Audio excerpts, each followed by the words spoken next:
നമ്മളിലെ വളർച്ചയിൽ അസഹിഷ്ണുത വരുന്ന ആളെ നമ്മുടെ കൂട്ടുകാരായി വെക്കരുന്ന പറഞ്ഞത്. അങ്ങനെ സൂപ്പിക്കുന്നവർ വരെ വളരെ ശ്രദ്ധിക്കണം. കൂടുതൽ സൂപ്പിക്കുന്ന അവൻ്റെ അർത്ഥം ശരിക്കും റിയൽ സുഖമല്ല അവൻ്റെ ലക്ഷ്യം. നമ്മൾ കുറ്റം പറയുന്നവനെ അംഗീകരിക്കണം, അവനെ അഭിനന്ദിക്കണമെന്നാണ് അവതാനന്ദമേ പറഞ്ഞത്. എന്തിനാണ് അവൻ്റെ വർക്കിംഗ് ടൈം അവൻ നമ്മളെ കുറ്റം പറയാൻ വേണ്ടിയുള്ള കണ്ടന്റ് കണ്ടുപിടിക്കാൻ വേണ്ടി ഉപയോഗിക്കുന്നു. പ്രാർത്ഥന എന്ന് പറയണത് അതിൽ നമ്മുടെ പ്രവൃത്തിയാണ് അതിലത്തെ മെയിൻ കാര്യം. ഭഗവാൻ പറഞ്ഞു വെച്ചാൽ നിനക്ക് ഞാൻ എൻ്റെ മനസ്സ് നന്നായാൽ നിൻ്റെ പ്രവൃത്തി നന്നാവും, നിൻ്റെ പ്രവൃത്തി നന്നായി നീ നന്നാവും. പ്രവൃത്തി നന്നായാലും നന്നായില്ലെങ്കിലും നിനക്ക് ഞാൻ ഫലം തരും. നല്ല പ്രവൃത്തിക്ക് നല്ല ഫലം, ചീത്ത പ്രവൃത്തിക്ക് ചീത്ത ഫലം. ദൈവത്തിൻ്റെ പാതി മാത്രം നോക്കിയിരിക്കണതാണ് മിക്ക ആൾക്കാരും നമ്മൾ മലയാളികൾ. ഇത്തിരി വിളക്കണ്ണി കൊണ്ട് നീട്ടിയിട്ട് അത് വേണം ഞാൻ ആളെ മാറ്റുന്നെന്ന് പറഞ്ഞ കാര്യമില്ല. വേറെ ദൈവങ്ങളൊന്നും ഇല്ലാണ്ടെന്നല്ല ഞങ്ങൾ ഇവിടെ വരുന്നത്. ബുധനാഴ്ച ദിവസം ഈ ഒരു പ്രാവശ്യം കൂടി വരൂ കഴിഞ്ഞാൽ ഇങ്ങോട്ട് ഞാൻ വരില്ല, അങ്ങനെ പറഞ്ഞില്ലേ. അതൊന്നും കാര്യമില്ല. കർമ്മം നന്നാക്കിയ നിങ്ങൾ ചെയ്യുന്ന ഈശ്വരനെ ചെയ്യുന്ന പൂജ എന്ന് പറഞ്ഞാൽ നിങ്ങൾ ചെയ്യുന്ന കർമ്മമാണ്. 5000 വർഷങ്ങൾക്ക് മുമ്പ് അമ്മമാർ ഉപയോഗിച്ചിരുന്നതാണ് നമ്മുടെ കുട്ടികൾ. അതിനോളം നല്ല ഓയിൽ ഈ ലോകത്തില്ലേ. ചുരുക്കം പറയുകയാണെങ്കിൽ 5ഓളം നിയമങ്ങൾ നമ്മൾ ആയുർവേദത്തിൽ തിരുത്തപ്പെട്ടിട്ടുണ്ട് കോടതി മുഖേന. മലയാളി സക്സസ് സ്റ്റോറിയിലേക്ക് ഏവർക്കും സ്വാഗതം. ഇന്ന് സക്സസ് സ്റ്റോറിയിൽ അതിഥിയായിട്ടുള്ളത് ഹരിത ഫാർമസ്യൂട്ടിക്കൽസിന്റെ ഫൗണ്ടർ ആയിട്ടുള്ള ഡോക്ടർ കൊച്ചുമോൻ സാറാണ്. സർ നമസ്കാരം. ഹരിത ഫാർമസ്യൂട്ടിക്കൽസ് കഴിഞ്ഞ് 30 വർഷമായി. എങ്ങനെയായിരുന്നു ഈ ആയുർവേദം എന്ന് പറഞ്ഞ ഫീൽഡിലോട്ടുള്ള വരവ് എങ്ങനെയായിരുന്നു? തികച്ചും യാദൃശ്യമായിട്ടാണ് ആയുർവേദത്തിലേക്ക് ഞാൻ വരുന്നത്. ഡിഗ്രി കഴിഞ്ഞിരിക്കുമ്പോൾ ഞാൻ ആയുർവേദമായിട്ട് ആയിട്ടല്ല പഠിച്ച തുടക്കം. പാർട്ടിപരമായിട്ട് ബന്ധപ്പെട്ടിട്ടാണ് ഞാൻ ആയുർവേദത്തിലേക്ക് വരുന്നത്. ഞാൻ ആയുർവേദ കോളേജിലേക്ക് സ്റ്റുഡൻസിനെ പാർട്ടി ഉണ്ടാക്കാൻ വേണ്ടി വലിയൊരു ആയുർവേദ കോളേജിൽ ഞാൻ ബന്ധപ്പെടുകയാണ്.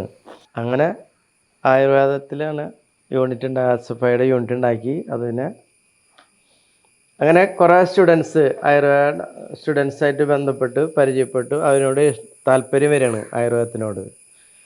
എൻ്റെ വീട് തേക്കാട്ട് മോസിൻ്റെ വീടിൻ്റെ അടുത്താണ്. അതെ, അപ്പൊ നമുക്ക് ആ ഒരു പാരമ്പര്യം നമ്മൾ കണ്ടു വളർന്നിട്ടുണ്ട്. അങ്ങനെ ആയുർവേദത്തിലേക്ക് വരുന്നത്. പിന്നീട് ഞാൻ ആയുർവേദം പഠിക്കാൻ പരിശ്രമിച്ചു. വിദ്യാർത്ഥി എന്ന് പറയുന്നത് വിദ്യ ആഗ്രഹിക്കുന്നതിന് വിദ്യാർത്ഥി ആവാൻ പറ്റുന്നതാണ് എൻ്റെ വിശ്വാസം.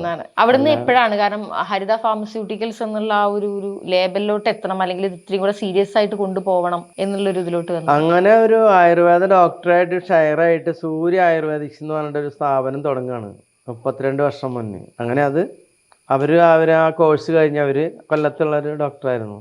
അവർ അവസാനിപ്പിച്ച് പോയപ്പോൾ ആ സ്ഥാപനം നിർത്തിയിട്ട് ഞാൻ സ്വന്തമായിട്ട് വാടക കെട്ടിടത്തിൽ തുടങ്ങുകയാണ്. ഹരിത ഫാർമസ്യൂട്ടിക്സിന് രൂപം കൊടുക്കുകയാണ്. ഞാൻ ചെറിയ രീതിയിലാണ് തുടങ്ങിയത്. ഏകദേശം ഒരു 4 പേര് വെച്ച് തുടങ്ങിയ കമ്പനിയാണത്. പിന്നെ അതിനോട് നമ്മൾ ഒരു കാര്യം ജീവിതത്തിലായാലും ബിസിനസ്സായാലും എന്തായാലും വിജയിക്കണമെങ്കിൽ ഫണ്ടമെൻ്റലായിട്ടൊരു ഇത് വേണം. എന്നുവെച്ചാൽ അതിനോട് ഇഷ്ടം വേണം. നമ്മൾ എന്ത് കാര്യം വിജയിക്കണമെങ്കിൽ അത് ഇൻട്രസ്റ്റിംഗ് സബ്ജക്റ്റ് ആയിരിക്കണം, അല്ലെങ്കിൽ വിജയിക്കില്ല. അപ്പം നമ്മളത് ഇൻട്രസ്റ്റിംഗ് സബ്ജക്റ്റാക്കി മാറ്റി. അതുവരെ ഉണ്ടായിരുന്ന ഇൻട്രസ്റ്റിംഗ് സബ്ജക്റ്റ് പൊളിറ്റിക്സ് ആയിരുന്നു. അതിനെ മാറ്റിയിട്ട് ആയുർവേദമായപ്പോൾ അതിനെ പറ്റി പഠിക്കാൻ ശ്രമിച്ചു. അങ്ങനെയാണ് ഡോക്ടറേറ്റ് എടുക്കുന്നത്, ഹെൽത്ത് റിസർച്ച് ഇൻ ആയുർവേദ. അതെ, ആയുർവേദത്തിൽ തന്നെ. ആയുർവേദം എന്താ, ആയുർവേദത്തിനെ കുറിച്ച് പഠിക്കാൻ ആഗ്രഹിച്ചപ്പോൾ അതിനു വേണ്ടി പഠിച്ചു. ഒരു കാര്യം നമ്മൾ അതിയായി ആഗ്രഹിക്കുകയും അതിനുവേണ്ടി പ്രവർത്തിക്കുകയും ചെയ്ത ആ ലക്ഷ്യത്തിലെത്തിയിരിക്കും. അതിൻ്റെ ഇടയോടെ നമ്മുടെ പ്രാർത്ഥനയും കൂടി ക്ലബ് ചെയ്യണത്. അപ്പം 3 കാര്യമായി: പ്രാർത്ഥനയും പ്രവൃത്തിയും അതിനെൻ്റെ ആഗ്രഹിക്കുകയും വേണം. അപ്പോൾ 100% വിജയിക്കും. പ്രാർത്ഥനയും പ്രവൃത്തി ഉണ്ടെങ്കിൽ വിജയിക്കാത്ത ഒന്നുമില്ല ഈ ലോകത്ത്. നമുക്ക് കർമ്മം ചെയ്യാനുള്ള ശക്തി തരുമോ? കർമ്മം നമ്മൾ ചെയ്യണം. രണ്ടൊക്കെ ദേവി തരുന്ന പറഞ്ഞാൽ ദേവിക്ക് കുറച്ച് വഴിപാടിട്ടാലൊന്നും കാര്യമില്ലേ, ആകാശ് പോയി തന്നെ അല്ലേ. നമ്മൾ ദേവീനെ പ്രാർത്ഥിക്കുമ്പോൾ അല്ലെങ്കിൽ ക്രൈസ്റ്റിനെ അല്ലെങ്കിൽ ആരെങ്കിലും പ്രാർത്ഥിക്കുമ്പോൾ നമുക്ക് കർമ്മം ചെയ്യാനുള്ള ശക്തി കിട്ടും. ആ ശക്തി നമ്മൾ ഇതിൽ ഇംപ്ലിമെന്റ് ചെയ്ത് കഴിഞ്ഞാൽ അത് ജയിക്കും. താൻ പാതി ദൈവം പാതി എന്ന് പറഞ്ഞാൽ ശരിക്കും മീനിങ് അതാണ് വരുന്നത്. അതാണ് അങ്ങനെ പറയണത്. താൻ പാതി നമ്മളും മിണ്ടാണ്ടിരിക്കും, ദൈവത്തിന്റെ പാതി മാത്രം നോക്കിയിരിക്കണതാണ് മിക്ക ആൾക്കാരും നമ്മൾ മലയാളികൾ. എന്തായാലും ദൈവം പാതി തരണ്ടല്ലോ, നമുക്ക് പകുതി കൊണ്ട് തന്നെ ഇഷ്ടം പോലെ ജീവിക്കാം. പിന്നെ എന്തിനും നമ്മൾ എന്തെങ്കിലും ചെയ്യുന്നു, വേസ്റ്റ് അല്ലാന്ന് വിചാരിച്ചിരിക്കുമ്പോൾ ആണ് പ്രാർത്ഥന എന്ന് പറയണത്. അതിൽ നമ്മുടെ പ്രവൃത്തിയാണ് അതിലത്തെ മെയിൻ കാര്യം. ഭഗവാൻ പറഞ്ഞു തന്നിട്ടാ നിനക്ക് ഞാൻ നിന്റെ മനസ്സ് നന്നായാൽ നിന്റെ പ്രവൃത്തി നന്നാവും, നിന്റെ പ്രവൃത്തി നന്നായി നീ നന്നാവും. പ്രവൃത്തി നന്നായാലും നന്നായില്ലെങ്കിലും നിനക്ക് ഞാൻ ഫലം തരും. നല്ല പ്രവൃത്തിക്ക് നല്ല ഫലം, ചീത്ത പ്രവൃത്തിക്ക് ചീത്ത ഫലം. നിങ്ങൾ ചെയ്യുന്ന കർമ്മമാണെന്ന്, നിങ്ങൾ ഈശ്വരനെ ചെയ്യുന്ന പൂജ. അല്ലാണ്ട് നിങ്ങൾ ചെയ്യുന്ന ചിലർകാശ് ഭണ്ണാരത്തില് ഇട്ടില്ലല്ല, ഇത്തിരി വിളക്കണ്ണി കൊണ്ട് നീട്ടിയിട്ട് എനിക്കത് വേണം, ഞാൻ ആളെ മാറ്റുന്നെന്നും പറഞ്ഞ കാര്യമില്ല. വേറെ ദൈവങ്ങളൊന്നും ഇല്ലാണ്ടെന്നല്ല ഞങ്ങൾ ഇവിടെ വരുന്നത്. ബുധനാഴ്ച ദിവസം ഈ ഒരു പ്രാവശ്യം കൂടി വരൂ, അത് കഴിഞ്ഞാൽ ഇങ്ങോട്ട് ഞാൻ വരില്ല, അങ്ങനെ പറഞ്ഞില്ലേ. അതൊന്നും കാര്യമില്ല. കർമ്മം നന്നാക്കിയാൽ നിങ്ങൾ ചെയ്യുന്ന ഈശ്വരനെ ചെയ്യുന്ന പൂജ എന്ന് പറഞ്ഞാൽ നിങ്ങൾ ചെയ്യുന്ന കർമ്മമാണ്, വിജയിക്കും. പിന്നെ റാങ്ക് കിട്ടാൻ വേണ്ടി പഠിച്ചു കഴിഞ്ഞാൽ ഡിസ്റ്റിങ്ഷൻ കിട്ടും. അപ്പം നമ്മൾ റാങ്കിൽ കുറഞ്ഞൊന്നും പ്രതീക്ഷിക്കരുത് ലൈഫിൽ. അതെൻ്റെ പോളിസി. അപ്പം ഞാൻ എപ്പോഴും റാങ്ക് കിട്ടാൻ വേണ്ടി പ്രവർത്തിക്കും. എല്ലാവരും റാങ്ക് കിട്ടില്ല. അപ്പം നമ്മൾ ഈ പ്രാവശ്യം നമുക്ക് വേറെ ഇടത്തിന് കിട്ടിയാലേ അടുത്ത പ്രാവശ്യം നമുക്ക് കിട്ടും. അപ്പം നമ്മൾ അതിന് വേണ്ടി പ്രവർത്തിച്ചാറിനാണ് ഇപ്പം നമ്മൾ ആയുർവേദത്തിലത്തെ നിയമങ്ങളും ആയുർവേദത്തിലത്തെ ഗ്രന്ഥങ്ങളും ഒക്കെ നമ്മൾ പഠിക്കുകയാണ്. ആയുർവേദത്തിൽ ഇപ്പം എല്ലാ നിയമങ്ങളും നമുക്ക് കാണാൻ പാടാണ്, പഠിച്ചിരിക്കും. നമ്മൾ പുസ്തകങ്ങൾ റെഫർ ചെയ്തു, പല പുസ്തകങ്ങൾ. ഇപ്പം നമ്മളൊരു BAMS അല്ല MD എടുത്ത ഒരു ഡോക്ടറോട് ഈ ആയുർവേദത്തിൻ്റെ നിയമങ്ങൾ ചോദിച്ചാൽ അറിയില്ല, ചികിത്സാ രീതി അവനറിയാം, നിയമങ്ങളും കൂടി ഉണ്ട് അതിന്. നിയമങ്ങൾ അറിയില്ല, ഇവിടുത്തെ നിയമങ്ങൾ എന്തൊക്കെയാണ്. ചുരുക്കം പറയുകയാണെങ്കിൽ 5ഓളം നിയമങ്ങൾ നമ്മൾ ആയുർവേദത്തിൽ തിരുത്തപ്പെട്ടിട്ടുണ്ട് കോടതി മുഖേന. ആയുർവേദത്തിൽ കുറേ അശാസ്ത്രീയ നിയമങ്ങളുണ്ടായിരുന്നു, അതൊക്കെ തിരുത്താൻ വേണ്ടി നമ്മൾ പരിശ്രമിച്ചിട്ടുണ്ട്. കോടതി മുഖേന നമ്മൾ തിരുത്തി മേടിച്ചിട്ടുണ്ട്, നമ്മൾ തിരുത്തി വാങ്ങിച്ചിട്ടുണ്ട്. അതിലൊന്നാണ് റെപ്യൂട്ടഡ് പദവി എന്ന് പറഞ്ഞ പദവി ഉണ്ടായിരുന്നു ഈ ആയുർവേദത്തിൽ. 1000ഓളം കമ്പനികളുള്ള കമ്പനികളിൽ 14 കമ്പനി റെപ്യൂട്ടഡ്. അവരുടെ സ്ഥാപനങ്ങളൊന്നും പോലീസ് എക്സൈസോ ഒന്നും യൂണിഫോമിൽ പരിശോധിക്കാൻ കയറാൻ പാടില്ല എന്നാണ് ഓർഡർ. ആ ഓർഡറിനെ ഞാൻ ചലഞ്ച് ചെയ്തു. ഹൈക്കോടതി പോയി ചോദിച്ചു ഞാൻ, what you mean by reputed, the criteria of reputed. അപ്പം എന്നെ എക്സൈസ് കമ്മീഷണർ അടുത്തേക്ക് ഹൈക്കോടതി റെഫർ ചെയ്തു. എക്സൈസ് കമ്മീഷണർ അടുത്ത് ചെന്നു, ഞാൻ എന്നെ റെപ്യൂട്ടഡ് ആക്കാൻ പറഞ്ഞു, അതല്ലെങ്കിൽ റെപ്യൂട്ടഡ് പദവി റദ്ദ് ചെയ്യാൻ പറഞ്ഞു. റദ്ദ് ചെയ്തവർ. പിന്നെ ഇവിടുത്തെ അശാസ്ത്രീയ നിയമം എന്ന് പറഞ്ഞു കഴിഞ്ഞാൽ ഈ അരിഷ്ടങ്ങൾ വിൽക്കാൻ വേണ്ടിയിട്ട് SP7 എന്ന് പറഞ്ഞ ലൈസൻസ് വേണം. അത് റീറ്റെയിൽ വിൽപ്പനയ്ക്കാണ് വേണ്ടത്. അപ്പോൾ റീറ്റെയിൽ വിൽപ്പന എന്ന് പറയുമ്പോൾ റീറ്റെയിൽ എന്താണെന്ന് ആർക്കും അറിയില്ല. ഉദ്യോഗസ്ഥന്മാർ ദുരുപയോഗം ചെയ്യാതിരുന്ന അഷ്ടം വെക്കണവരൊക്കെ പിടിച്ചുകൊണ്ട് പോകും, കേസെടുക്കും. റീറ്റെയിൽ വിൽപ്പന എന്ന് പറയുമ്പോൾ ഞാൻ കോടതിയോട് ചോദിച്ചു, what you mean by retail. നമുക്കറിയില്ല, ആയുർവേദത്തിൽ ആർക്കും അറിയില്ല റീറ്റെയിൽ എന്തിട്ടാന്ന്. അപ്പോൾ ഞാൻ ചോദിച്ചതാണ്, 24 കുപ്പി ദശമൂലാക്ഷം ഓരോന്നോരോന്ന് വെക്കുന്നതാണോ റീറ്റെയിൽ, ഒരു കുപ്പി ദശമൂലാക്ഷം പൊട്ടിച്ച് പലർക്കും കൊടുക്കുന്നതാണോ റീറ്റെയിൽ. അപ്പോൾ ഹൈക്കോടതിക്ക് ഡൗട്ടായി, ഇത് ഗുലാം പിടിച്ച ചോദ്യമുള്ള. വീണ്ടും എന്നെ റെഫർ ചെയ്തു എക്സൈസ് കമ്മീഷണർക്ക്. ഞാൻ അത് പറഞ്ഞു. അപ്പം ഞാനാണ് ഇത് പറയണത്, റീറ്റെയിൽ വിൽപ്പനയ്ക്ക് SP7 വേണ്ടു, റീറ്റെയിൽ അല്ലെങ്കിൽ വേണ്ട. അപ്പോൾ കുപ്പി അടക്കം എടുത്ത് കൊടുക്കാൻ റീറ്റെയിൽ അല്ല. അപ്പോൾ only dispensing the presence of doctor, കുപ്പി പൊട്ടിച്ച് കൊടുക്കുന്നത് മാത്രം റീറ്റെയിൽ. അതുവരെ പോലീസും എക്സൈസൊക്കെ അരിഷ്ടം വെക്കണവരൊക്കെ നടന്ന് പിടിച്ചുകൊണ്ടിരിക്കുന്നത്. ഒരു സുപ്രഭാതത്തിൽ കോടതിയിൽ നിന്ന് ഓർഡർ വാങ്ങിച്ചപ്പോൾ ബോട്ടിൽ വെക്കാൻ പഠിക്കാൻ പറ്റില്ല, അങ്ങനെയായി. അത് തിരുത്തപ്പെട്ടു. അപ്പം അബ്കാരി നിയമത്തിൽ 11B റൂളിൽ പറയുന്നുണ്ട്, only dispensing the presence of doctor. മരുന്നുകൾ തമ്മിൽ മിക്സ് ചെയ്ത് കൊടുക്കാൻ വേണ്ടിയിട്ടാണ് റീറ്റെയിൽ ആവണുള്ളൂ. റീറ്റെയിൽ വെക്കാൻ SP7 വേണ്ടു. അപ്പോൾ ഒരു നിയമത്തിനെ ദുരുപയോഗം ചെയ്തിട്ട് ഈ നിയമം നടപ്പിലാക്കണവരോ ഓരോരുത്തരുടെ പേരിൽ കേസെടുത്ത് ഈ ആയുർവേദത്തിൽ കമ്പനികളൊക്കെ അടച്ചുപോയി. കേരളത്തിലെ 1000 ചില്ലാനം കമ്പനി ഉണ്ടായിരുന്ന ആയുർവേദ കമ്പനി ഉണ്ടായിരുന്ന ഇപ്പം 520ആയി. എങ്ങനെ അടച്ചുപോയി? ഈ അശാസ്ത്രീയ നിയമങ്ങൾ. അപ്പം ആയുർവേദത്തിന് എത്രത്തോളം സാധ്യതകളുണ്ട്? ആയുർവേദത്തിന് കണ്ടമാന സാധ്യതയുണ്ട്. കണ്ടമാന സാധ്യത അൺലിമിറ്റ് സാധ്യതയാണ് ആയുർവേദത്തിന്. അതിന് ആയുർവേദത്തിനെ നമ്മൾ നമ്മുടെ നിത്യജീവിതത്തിലേക്ക് ഭാഗമാക്കി മാറ്റിയാലാണ് ആയുർവേദം ഡെവലപ്പ് ചെയ്യുള്ളൂ. നിത്യജീവിതത്തിൽ നിത്യോപയോഗ സാധനങ്ങളിൽ ആയുർവേദം ഉണ്ടാക്കണം. ഇപ്പോൾ balm, cough syrup, jam, paste അതൊക്കെ ആയുർവേദത്തിൽ ഉണ്ടാക്കാൻ. ആയുർവേദത്തിൽ നമ്മൾ നേരത്തെ സംസാരിച്ചിട്ടുണ്ടായിരുന്നു, കാരണം അത്തരം ടേസ്റ്റുകൾ ആളുകൾക്ക് ഇഷ്ടപ്പെടില്ല. ടേസ്റ്റും മണം വലിയൊരു വിഷയമാണ്. ഇപ്പോൾ ചവനപ്രാശം തന്നെ ജാമ് ടൈപ്പ് ഉപയോഗിക്കുകയാണെങ്കിൽ കുട്ടികൾ വാരി കഴിക്കും. ഇപ്പൊ ചവനപ്രാശം എന്ന് പറഞ്ഞാൽ കുട്ടികൾ ഓടി രക്ഷപ്പെടും.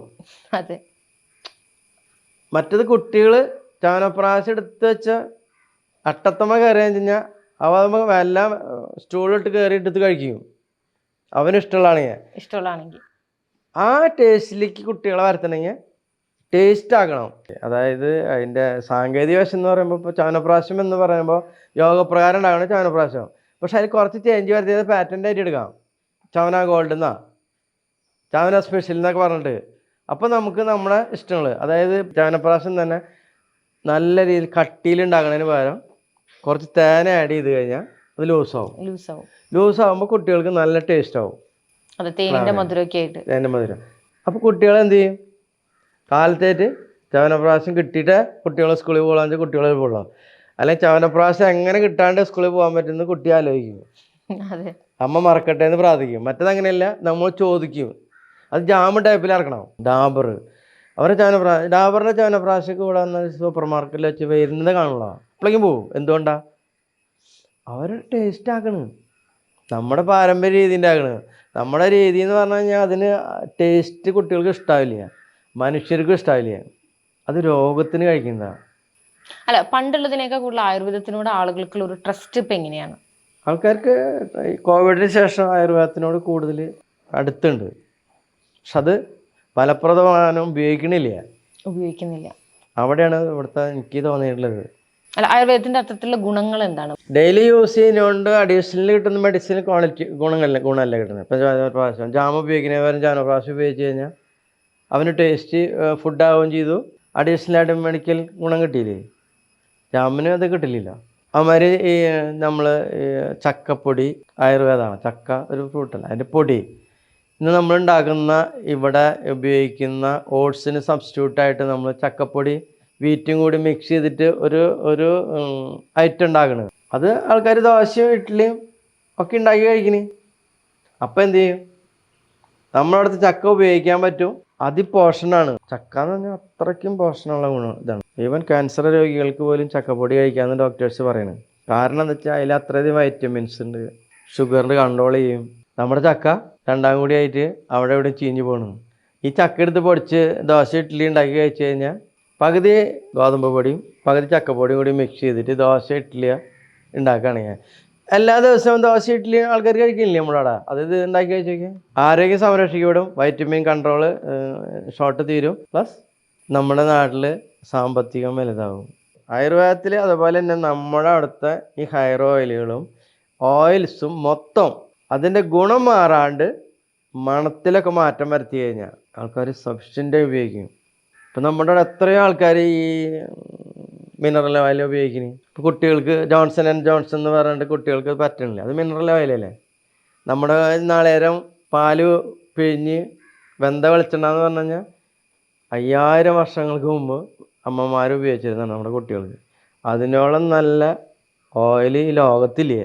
ആയുർവേദം എന്ന് പറഞ്ഞു കഴിഞ്ഞിട്ടുണ്ടെങ്കിൽ എന്താ പറയുക, ഒരു കടലിൻ്റെ തുല്യമാണ് ശരിക്കും. അതിലൊന്നും ഒരു ചെറിയ പുഴ പോലും നമ്മളാവണില്ലേ. നമ്മൾ പഠിച്ചു കഴിഞ്ഞാൽ അവസാനിക്കൂല ഇത്. ആയുർവേദം എന്ന് പറഞ്ഞു കഴിഞ്ഞാൽ അത്രയും മഹത്തായിട്ടുള്ള സാധനമാണ്. നമുക്ക് നമ്മളെ പറ്റി അറിയില്ല ശരിക്കും, നമ്മളെ പറ്റി അറിയില്ല എന്ന് പറഞ്ഞാൽ. അതെ.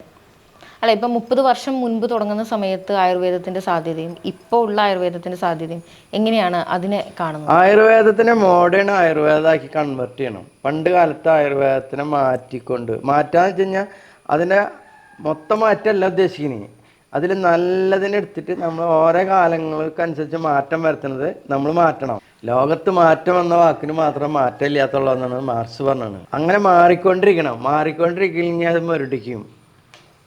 നിങ്ങളിവിടെ ഏതെങ്കിലും ബിസിനസ് എടുത്ത് നോക്കിയോ, 15-20 വർഷത്തിനുള്ളിൽ നശിച്ചു പോയിട്ട് വീണ്ടും അത് നന്നാവണമെങ്കിൽ എല്ലാ ബിസിനസ്സും എടുത്ത് നോക്കിയാണ്. 20 വർഷം മുന്നേ നമ്മുടെ ഇവിടുത്തെ ബിസിനസ്സുകൾ ഏതൊക്കെയായിരുന്നു? ഉണ്ടോന്നു അതിനെ പല തട്ടുകളായി മാറ്റം വരുത്തണമെന്ന് മാത്രമേ പിടിച്ചു നിന്നിട്ടുള്ളൂ. അതായത് ഇവിടെ ആയുർവേദത്തിലുള്ള കുഴപ്പം ഞാൻ ശ്രദ്ധിച്ചിടത്തോളം എന്തിനാന്ന് പറയും, ഈ ആയുർവേദത്തിൽ പല മരുന്നുകളും കിട്ടാണ്ട് വന്നു. റോ മെറ്റീരിയൽ അതിൽ പറയുന്ന അഭാവദ്രവ്യങ്ങൾ എന്ന് പറഞ്ഞിട്ട് പറയുന്നുണ്ട്, ഒന്നിന് പകരമായിട്ട്. അതൊക്കെ നമ്മൾ സ്റ്റഡി ചെയ്തിട്ട് അതിന് ഉപയോഗിക്കണം. പിന്നെ ഈ റോ മെറ്റീരിയൽ കൾട്ടിവേഷൻ സിസ്റ്റം ഉണ്ടാക്കണം. അവർക്ക് സിസ്റ്റം ഉണ്ടാക്കുമ്പോൾ എന്ത് ചെയ്യണം, ആ കൾട്ടിവേഷൻ ചെയ്യുന്ന ആൾക്കാർ നിലനിൽക്കണമെങ്കിൽ അവരുടെ സാധനം ഒരു നിർബന്ധമായി വാങ്ങിക്കണം, അവർക്ക് മാന്യമായ വില കിട്ടണം. ഇതൊന്നും ഇല്ലാണ്ടിരിക്കുമ്പോൾ ഇതൊന്നും നടക്കില്ല. പിന്നെ എന്ത് ചെയ്യണം, ഒരാൾ ഒരു ജോലിയിലേക്ക് വരുമ്പോൾ 3 കാര്യം ശ്രദ്ധിക്കണ്ടേ.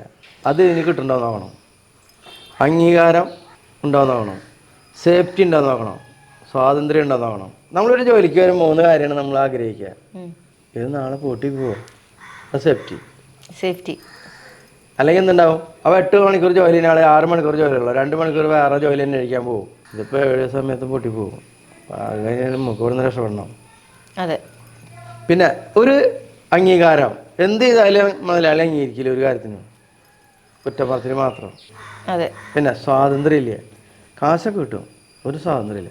അപ്പം ഈ ഫീൽഡിലുള്ളവർക്ക് അങ്ങനെ അംഗീകാരം ഉണ്ടോ എന്ന് പരിശോധിക്കണം. എന്തൊക്കെ ക്വാളിറ്റീസ് ആണ് ഒരു ഓൺടർപ്രണർക്ക് വേണ്ടത്? മെയിനായിട്ട് ലീഡർഷിപ്പ്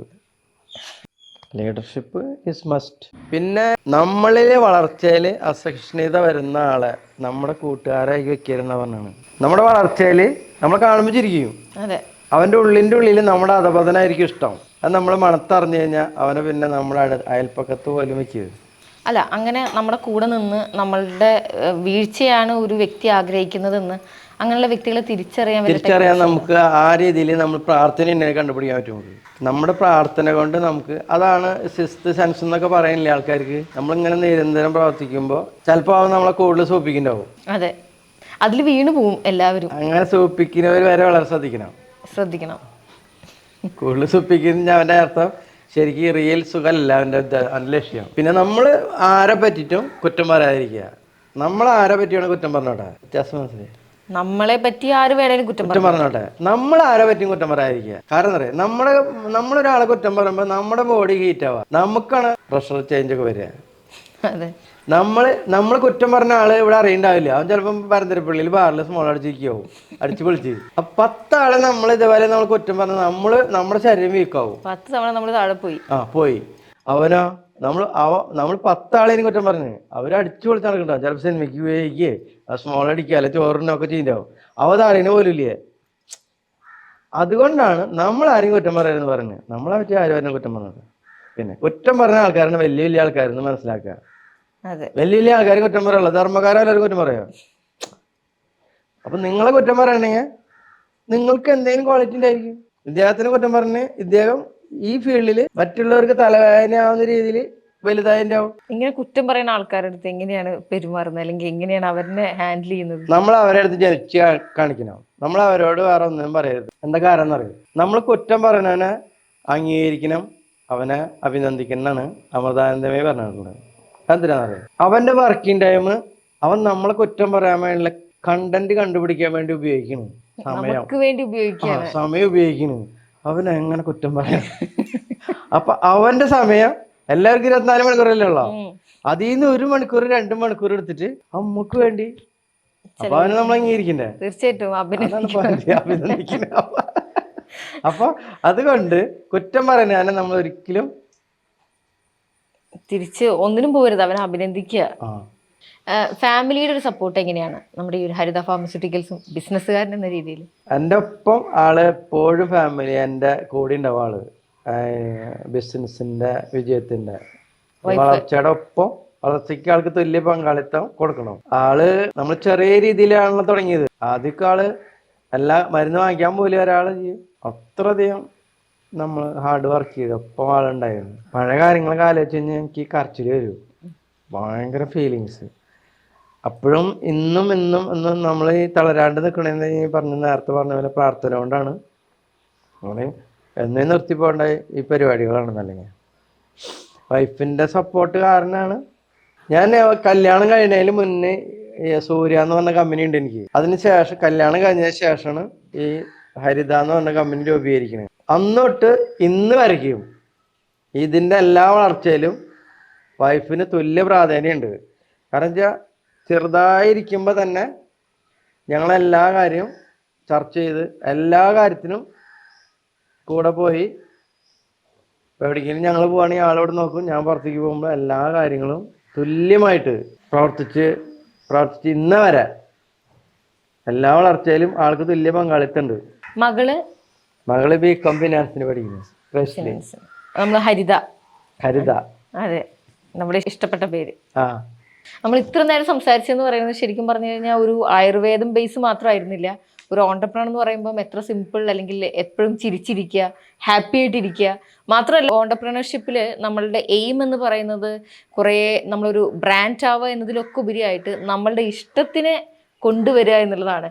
അപ്പം അത് നമുക്ക് മുന്നിൽ ശരിക്കും പറഞ്ഞു കഴിഞ്ഞാൽ സാറ് തുറന്ന് കാണിച്ചു തന്നു. അതിലും ഒരുപാട് കാര്യങ്ങൾ, ഒരുപാട് ഈ പറയുന്ന പോലെ കാഴ്ചപ്പാടുകളെല്ലാം ഷെയർ ചെയ്തു.